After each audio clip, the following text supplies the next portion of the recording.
On this Sunday before Christmas, I would like to begin with a verse that is not often associated with the Christmas holiday. In fact, most of the verses I'm going to be sharing with you are not always thought of immediately at first when you are looking at the Christmas holiday, but they are related very tightly, actually.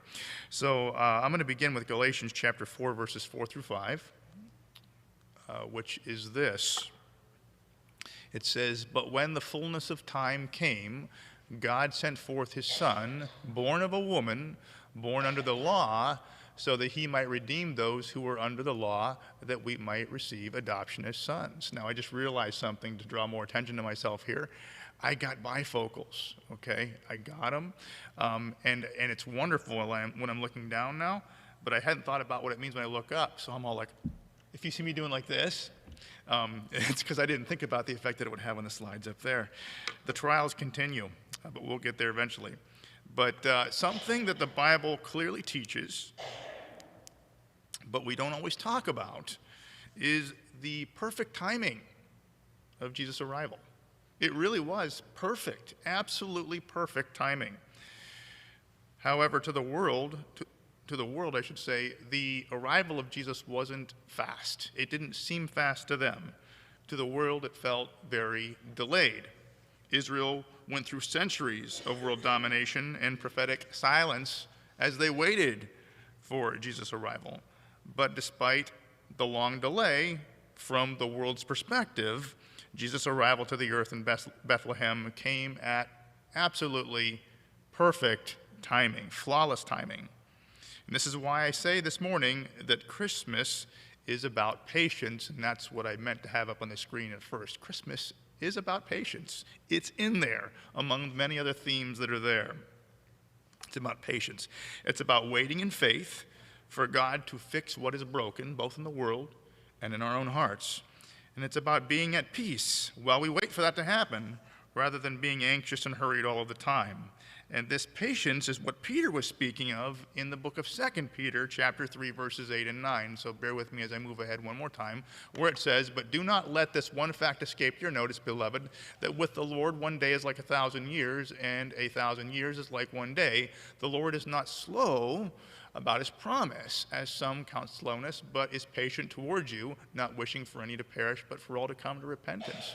And this is a famous verse here, but the idea is, it's famous for a reason. It's like John 3:16. We tend to know them well for a reason. It may feel like forever to us, but as we wait, but it's just a day from his perspective. And his timing is perfect, and what seems like forever to us is just a day, and there's a reason for it, and it's all going to become clear one day. But again, the reason I share this is that Christmas is about faith-filled patience. It's about patience. It's about waiting with hope for God's perfect timing.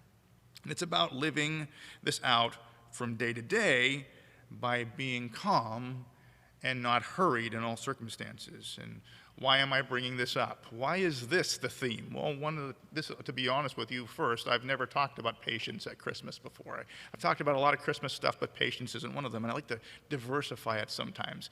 But that's not the only reason, okay? There's another reason. Honestly, this whole patience thing is something that I really struggle with. It's a real thing for me. It's probably one of my worst problems.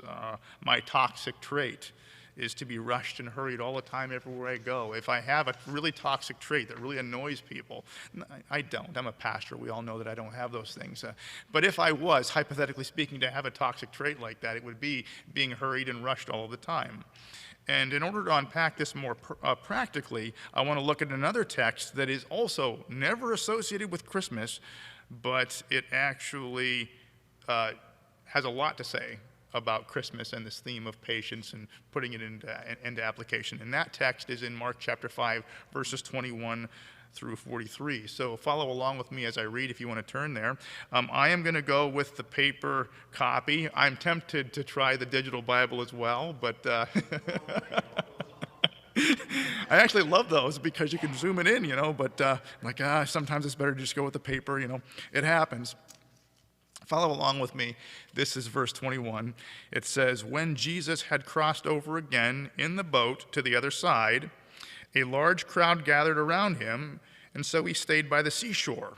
One of the synagogue officials named Jairus came up, and on seeing him, he fell at his feet and implored him earnestly, saying, "My little daughter is at the point of death. Please come and lay your hands on her so that she will get well and live." And he went off with him, and a large crowd was following him and pressing in on him.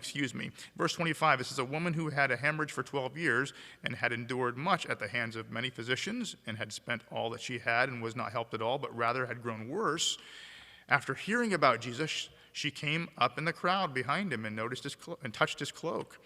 And she thought, 'If I just touch his garments, I will get well.' Immediately the flow of her blood was dried up, and she felt in her body that she was healed of her affliction. Immediately Jesus, perceiving in himself that the power proceeded from him, had gone forth, he turned around in the crowd and said, 'Who touched my garments?' And his disciples said to him, 'You see the crowd pressing in on you, and you say, "Who touched me?" And he looked around to see the woman who had done this. But the woman, fearing and trembling, aware of what had happened to her, came and fell down before him and told him the whole truth. And he said to her, "Daughter, your faith has made you well. Go in peace and be healed of your affliction." While he was still speaking, they came from the house of the synagogue official, saying, "Your daughter has died. Why trouble the teacher anymore?" But Jesus, overhearing what was spoken, said to the synagogue official, "Do not be afraid any longer, only believe." And he allowed no one to accompany him except for Peter, James, and John, the brother of James. And they came to the house of the synagogue official. And he saw a commotion and people loudly weeping and wailing. And he entered in. He said to them, "Why make a commotion and weep? The child has not died, but is asleep." They began laughing at him, but putting them all out, he took along with the child's father and mother his own companions and entered the room where the child was. Taking the child by the hand, he said to her, "Talitha cum," which translated means, "Little girl, I say to you, get up." Immediately the girl got up and began to walk, for she was 12 years old. And immediately they were completely astounded, and he gave them strict orders that they should tell no one about this, and he said that something should be given to her to eat, which is something he often did, which is interesting whenever there was healing like that. Now, the reason we're looking at this passage is because this is a great example of how to live out this faith-filled patience that the whole world is experiencing, as we wait for Christ. We waited for him before, we're waiting for him again. There's this cosmic sense in which we're waiting, but then there's this day-to-day sense in which we're waiting. Both of them are related, and this passage helps us tap into what this means day to day. In this text, we encounter a sense of urgency, right? Jairus comes to Jesus and begs him to come over and heal his daughter who was dying, literally dying. And Jesus responds immediately. He says, "Come help." He does come. And there is this whole movement of Jesus and his followers converging with urgency upon the home of Jairus to save this little girl. You get the sense that they're all just moving with a sense of urgency to head that way. And as they're going to go save this girl, out of the blue, there is this random woman who no one knows, no one's ever heard of before, and she touches Jesus' garments and is healed. And Jesus stops, recognizing that healing had taken place, to talk to this woman. And though this woman was already healed, and the daughter of Jairus was fading fast, the text gives the impression that he continued to stay where he was and speak at length to this woman as Jairus' daughter's life continued to ebb away. We get the sense that the conversation went on. It says that she told everything that had happened. She told the whole truth. And so here we have a very practical example of patiently waiting on God's timing, right? And with this in mind, if you were in Jairus' shoes and you were the one that had asked Jesus to come and to save my daughter who was just barely lingering on, how would you be handling the situation as Jesus stopped dead in his tracks to have this conversation with this random woman who was already healed? Would you be calmly and patiently waiting upon God's sovereign timing? Or would you be losing your mind? All right? Now, I'm being candid and honest with you right now when I say I probably would have been losing my mind in that moment and telling him, "Stop, let's go," pushing him, putting pressure on Jesus even to try to get him to leave this woman and to come deal with what was much more important, which is my daughter. In fact, I know I would have lost my mind because I have lost my mind over much more trivial matters than that have kept me waiting. All right. For example, this week, I locked myself out of my truck.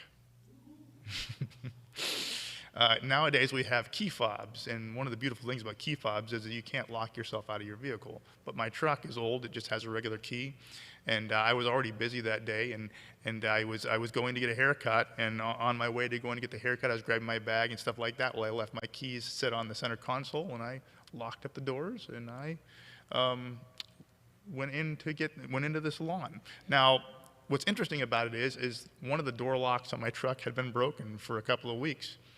And I wouldn't have been able to lock my truck anyway, but I had just got the door lock fixed yesterday, or the day before. And so I had them all locked and tight as a drum, and my keys were sitting in there, and I came out from the haircut, and my keys were sitting there.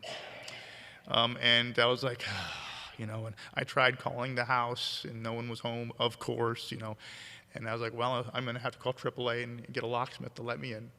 And I went through the whole process. Have you ever called AAA before?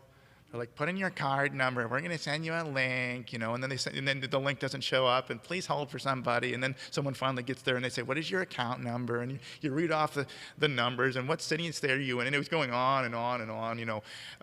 You ever pump gas, and you're at the pump, and they're like, do you want a receipt? Do you want a car wash? Do you want, and they're asking all these questions, and you're freezing. You're just like, no. That's what you feel like as these questions are going on. And so I finally get to an individual, and I tell her that I need a locksmith to come, and she says, okay, we're going to send someone out now. We're averaging about an hour right now to an hour and 15 minutes to come out to unlock your truck. And at that moment, it's where ding, I was like, I don't have that long. This isn't going to work. And she was like, I don't know what to tell you. And the call ended, And now, granted, I didn't scream at her, but I was just like, I wasn't nice, let's put it that way. And I started calling around, and I finally got a hold of Beth, who was clear out by the Boulevard Mall, and she drove up and got the key and got me in. And so I didn't have to wait an hour, but my sanctification was tested over that. And that isn't the only time that I do stuff like that. And I'm not sharing these things with you to, hopefully I'm not talking myself out of a job as I share these things with you. But I'm just trying to be candid and honest and give you examples, hopefully so you can see some areas that you might have some of these as well. But at Wegmans, whenever I'm coordinating on the front end, I don't do that much anymore, but I used to do it a lot more. Whenever the lines get long, we have this process where we call for options. And that means calling for people that know how to run a cash register but aren't at the cash register to come up and jump on so we can start clearing the lines. And the lines get long fast. The people are waiting, that kind of thing. And I'll call for an option. And I don't know how many times I've called and said, helping hands, I need someone to come in and cash. And they'll respond, yeah, I'll be a couple minutes. Let me just finish this line of carts. And I hear that. And every time I go, ding, I'm like, your carts don't matter. Get in here now and cash. But I don't say that, but I think it all the time, and it's like, I am known at that place. I wish I wasn't, but I'm known at that place for wanting very fast compliance. When I say I want something, I expect people to stop what they're doing and do it. And when they don't, I'm not saying that I lose my mind, but I don't handle that well. It's something I work on. I was at Tim Hortons yesterday, and I wanted to pick up some gift cards for birthday presents, and I went into one of them. I was with Holly, and I stood in the line, and there was one person in front of me, and she was ordering some things, and there were like 3 other people standing back there just talking, and they were just ignoring us. And I was just getting angrier and angrier, and I finally said, let's go to another Tim Hortons. And I'm giving you all these examples to say that I don't even handle worldly waiting very well for trivial matters. I struggle with it. And you may not be as bad as me about it. But hopefully, as I share these things, you can identify with this to some degree. You've had to wait. Hopefully, you can understand waiting and kind of getting frustrated with it and really just not handling it well. And the question is why? Why is it that we lose our mind when we are waiting? Why is it that delays can really trigger us? There are two main reasons, I would argue. There's probably others, but these are the two I'm going to give you this morning. I'm not going to put them on the board. You can just write them down now. The first is lack of faith. The first is lack of faith. And what I mean by that is bearing too much of the burdens of this life, whatever they may be. You know, I've got to get here, I've got to do this, I've got to do this thing, and the whole world isn't going to keep spinning on its axis anymore if I don't do this thing. All this stuff that I'm doing is so important. It's a lack of faith is what it is. It's bearing the burdens yourself rather than living with that constant awareness that God is on his throne and he has the cattle on 1,000 hills and infinite power and resources, and he's got this thing covered, all right? When we have faith, we live with that awareness. When we lack faith, we get frustrated in delays, all right? And there's something else that goes along with it, and I would argue that this is the second one, and that is pride. Pride, okay? A sense of self-importance that can be tied to the first one. Don't these people realize that I'm doing all these things and have all this stuff going on and blah, blah, blah, blah, blah? I don't have time for your delays. I don't have time for you to drive the speed limit in front of me and hold me up from getting around you. I don't have time for this stuff. I'm too important for that. I have stuff going on. I have things to do, you know? And why do we do stuff like that? Honestly, it's because there's pride. There's a sense of self-importance there. There's a sense that I am more important than the guy next to me. The world kind of revolves around me. The stuff that I'm doing is more important than the stuff that you're doing. And so I can't stand in line while the person in front of me takes too long with their Timmy's order. I have to go somewhere else because I'm too important. Make sense? It's okay for you not to say amen there when I say I'm too important. Pride is especially problematic. I would argue that when this sinks in, this is what prompts me to pressure other people when I get delayed. And if you can bear with me for one other example, I'm probably sharing this the most because there were so many examples of this that came up for me. But this year, I have had a real challenge getting my cars undercoated. I don't know what the deal is with it this year. Every year I get all of the vehicles. I have five fleet vehicle. I have 5 vehicles in my fleet now, I should say, because I maintain the kids' vehicles as well. And I get them undercoated every year. I've had vehicles fall apart on me that ran great because I didn't take care of the body, so I get them undercoated. But for some reason, I had trouble getting it done. At first, I called and left messages just to try to set up appointments, and they didn't get back to me, and so I was losing time, and it found out that the number that they had posted was the wrong number. They apologized. They called me back, and then we set up appointments. We had to get them done quickly because I had lost so much time. And so this week, I've been trying to take one car in every day and get it undercoated because I'm behind here. And it was going along okay. I get to Wednesday. The most difficult of these appointments was Beth. Beth doesn't live at home. She's down at the Boulevard Mall area. I set it up on Wednesday because she could meet me up there at 8 or 9 o'clock in the morning on Wednesday. We got there, and it only takes about an hour, but I wasn't hearing from them about an hour after the appointment. I said, well, they've got to be almost done. And so we load up and we head back over, and we get back, and the car's still sitting up on the lift. Come to find out that their equipment was failing, and they were not able. They were only able to start it, but they couldn't finish it. And I was annoyed, But I'm Pastor Dan. I have to project, good things. And so I was like, okay, stuff happens, I get it, this was the most difficult of the appointments to get, but I really did take it well. They rescheduled with me on Friday. We were able to work it out, and so I had all Thursday morning with no appointments anyway. And side note, if you'll allow me to chase a rabbit, I was home on Thursday a little bit in the morning, and I wasn't expecting to be. And so I was able to do a little work in the kitchen that needed to be done while I was doing some of my sermon prep where I was listening to sermons. And I saw 3 or 4 people come through that I'd never seen before use that shed. So for what it's worth, people are coming to, like day 2 after that shed went up, people are using it. You can forget that now. Let's get back to the sermon. Friday comes, 8:30 in the morning is when I'm supposed to go back with Beth to get her car done. Thursday night was an awful night at Wegmans. I was there till 2 o'clock in the morning. I didn't get to bed till 3 o'clock in the morning. I had an 8:30 a.m. appointment at this place. But I'm a good soldier, so I get up in the morning, and I have like 3.5 hours of sleep. But I get up, and I get down there because I'm a man of my word, and I keep my commitments, blah, blah, blah, blah. So I'm there, I'm tired. I walk in the door with Beth, and he's like, I'm really sorry, I don't know how to tell you this, but our equipment's still broke. We can't do your car today. Bing! And that's when it started to come loose a little bit, Did you think of calling me? Let me know in advance. We tried to call, but we couldn't leave a message. Your answering your service didn't work or whatever, And I didn't yell, but I got pretty frustrated with the guy. I got snippy and, that kind of thing. And I snippy enough with him that I actually went back and said, look, I'm sorry about that. My point here is that what prompts me to treat people poorly in those moments, is pride. Yeah, it kind of stinks that happened, but at the end of the day, what was motivating that? It was, don't you realize how busy I am? Don't you realize all the stuff I had to go through to get here? Beneath all that was, I'm busier than you, I'm more important than you. And when I feel that way, then I don't handle delays well. All right? Does that make sense? The reality is that delays drive us crazy because we lack faith and we tend to be a little bit arrogant.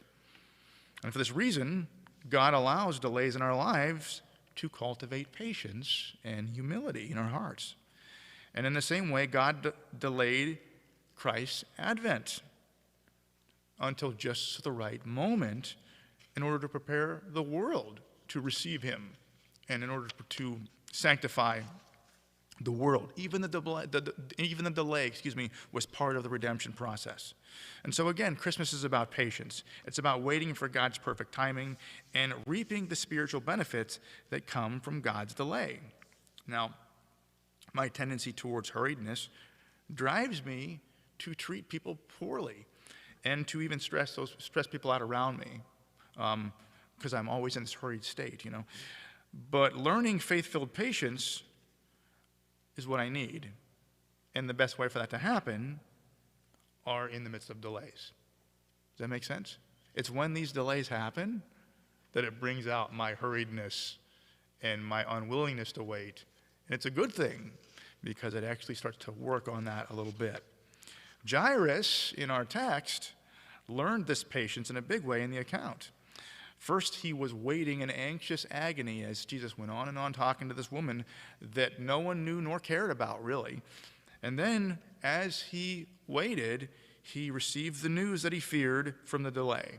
The worst, what he was fearing all along came to pass. Your child is dead. Don't bother with it anymore. It's over.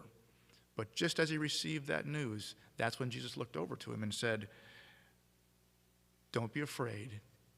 Just believe. He literally said, just keep waiting a little bit longer. It's going to be okay. It's going to be okay. That's what he was saying to him. And so, what does that mean? Because that's basically what perpetually we're called to do as well. To wait. It's going to be okay. It's going to be okay. What does it mean to be patient and to wait? Two things. First, it means that God is powerful enough to turn any situation around. All right? As we are waiting, as we counter delays and setbacks, sometimes you can feel like nothing's going to turn this thing around. This is hopeless. This situation is absolutely hopeless. It's irredeemable. That's exactly what Jairus felt in that situation as he was waiting.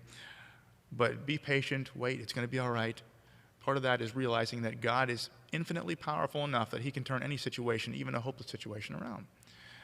And an example I've shared before, maybe not all of you have heard about it, but it comes to mind when I think about this, is our pregnancy, I should say hers, I mean, I would, more than mine, arguably, but when Holly was pregnant with Elizabeth, she had, in the first trimester, she had this episode where she was doubled over in pain, agony.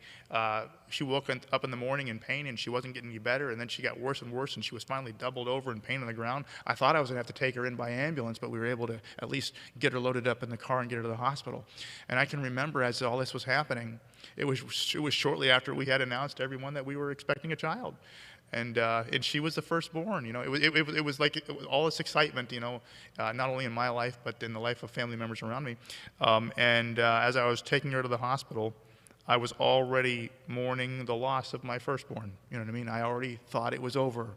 the situation was completely hopeless, and it didn't even occur to me that there was any good news that was going to come out of this. And when I got out of the hospital, they saw her and they rushed her right in, and it all looked very bad, but then they started running ultrasounds and they were all like, well, there's the baby right there, she's fine. And she had this great big huge cyst that they had to drain. We don't need to talk about that. But bottom line is we went from hopeless to going home and the baby's totally fine in like 3 hours' time. And I can still remember, I will never forget, sitting in the hospital, watching her eat her lunch, smiling and laughing with family and friends, going, I was mourning the loss of my child just 2 hours ago. And it was completely turned around. Sometimes delays cause you to bring about situations where you think it's hopeless. But one thing to remember when God says, have faith, be patient, I'm going to take care of it, is that he's going to take those hopeless situations and he's going to turn them around in some way. He did it with the daughter of Jairus. He did it with me in that way. He's done it with you in other ways. He always will. It may not be the way you think, but he will. But it also means that God's delays are choices on timing that are based upon a broader perspective than we enjoy. And what I mean to say is that God's choices to delay or to go here instead of there are based upon a spiritual perspective that we don't have. What do I mean? Again, getting back to the example of the daughter of Jairus healing, is that I don't think anybody in this world would have made the choice to leave her sit and spend time with the girl. Just from a common sense perspective, if you took her into the average ER, if you took both of these people into the ER, triage would dictate you would go to the girl that was dying first. You know what I'm saying? They would say, this other woman is in a bad state, but she's going to live a little bit longer. There's just so many reasons why we wouldn't do that. And it just didn't make any sense from a worldly perspective for Jesus to be having this conversation with this woman at this time. Nonetheless, from a kingdom perspective, a huge spiritual breakthrough had just happened. Jesus felt the power go forth. Something incredible happened in that woman's heart and in faith that triggered that, and Jesus wanted to follow up on that at that moment. And from Jesus' perspective, from a kingdom perspective, this is what I can't lose right now. The daughter of Jairus, I'll be there shortly, and I can either heal her or raise her from the grave. It sounds, I'm speaking trivial here, but that's literally, I can handle that in a little bit. Let me handle this now. This is the more pressing thing. It's very interesting to see it from that perspective, but that's exactly what was going on. It didn't make sense to anybody around, but to him, it made perfect sense. And that's something we need to keep in mind as we're experiencing delays. I've had to go back and ask that about, and the reason I've shared so much of this with you is why in the world am I having so much trouble undercoating my vehicles this year? What is with the delays here? You have to, why? Well, you have to ask yourself the question at some point, what spiritual benefit is God trying to orchestrate here that I am ruining every time I get mad at these people for holding me up? Clearly there's something going on here that God has in mind, whether that be me witnessing or having an influence upon the technicians that are working on it or whatnot. You have to at some point realize that these are based upon perspectives that we don't have, and even though they don't make sense, we need to go back and recalibrate and say, I'm delaying for a reason. God's trying to do something. He's trying to show me something here. What is it? So we need to be asking questions in those times and in those moments. What is it that God is trying to do here? And so just remember, I'm going to put conclusion up here, but the conclusion is the same as the beginning. Christmas is about patience, okay? It is about patience. It is about waiting for the perfect timing of Jesus. And it was perfect when he arrived the first time. That was 2,000 years ago now, And he promised back then that he was going to return. And he hasn't returned yet.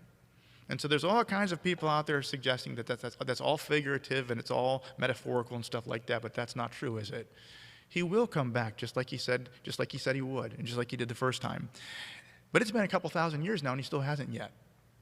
But does that matter? No, he will return. He's promised it will come to pass.